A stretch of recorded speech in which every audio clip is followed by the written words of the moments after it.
Selamat datang kembali di langkah ke-13.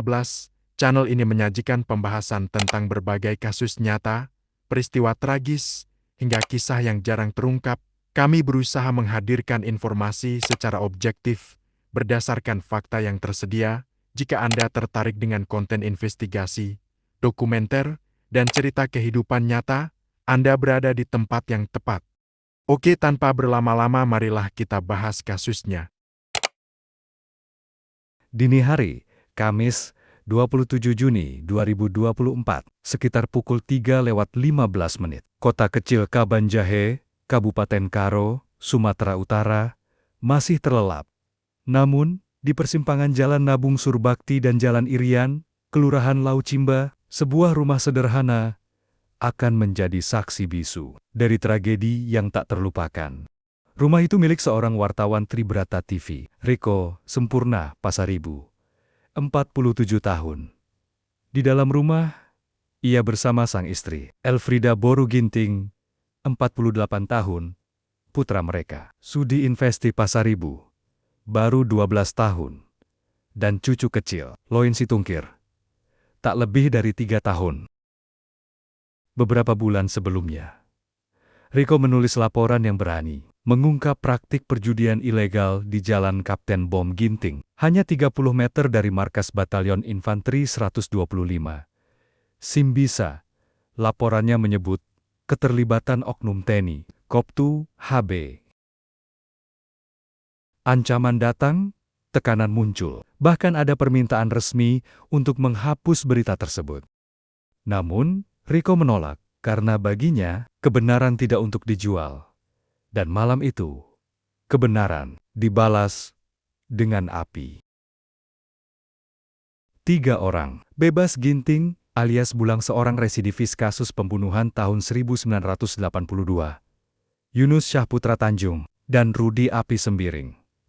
Bergerak dalam gelap, mereka membawa 2 botol bekas air mineral berisi campuran bensin dan solar. Mereka menyelimuti wajah dengan kain agar tidak ketahuan. Mereka menyiram cairan itu ke dinding dan pintu rumah, lalu memantik mancis. Dalam sekejap, api menjilat atap, dinding, dan lantai kayu. Kepulan asap hitam menyesakkan. Teriakan minta tolong terdengar sekitar jam 3:30 WIB. Disaksikan warga sekitar seperti Rosmaida, yang hanya bisa terpaku melihat kobaran api. Di dalam rumah, tak ada jalan keluar. Riko, Elfrida, Sudi, dan Loin terperangkap. Semua berakhir dalam hitungan menit. Polisi bergerak cepat. Hasil olah tempat kejadian perkara dengan Scientific Crime Investigation menemukan botol bekas bahan bakar, jejak kaki, dan sisa kain pembungkus kepala pelaku. CCTV sekitar lokasi juga merekam pergerakan mencurigakan. Tak butuh lama, ketiga pelaku berhasil ditangkap. Dalam persidangan di Pengadilan Negeri Kabanjahe, jaksa penuntut umum menuntut hukuman mati, menilai ini pembunuhan berencana yang amat keji. Namun, 27 Maret tahun 2025, putusan keluar. Bebas Ginting dan Yunus Syahputra divonis penjara seumur hidup. Rudi Api Sembiring hanya 20 tahun. Keluarga korban menangis kecewa, bukan hanya karena hukuman itu, tapi karena dalang intelektual yang diduga kuat, Koptu, HB, belum pernah dihadapkan ke pengadilan.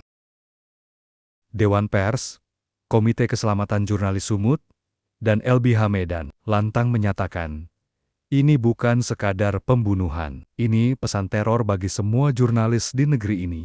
Hingga kini, meski eksekutor lapangan telah dijatuhi hukuman, bayang-bayang ketidakadilan masih menyelimuti keluarga Riko.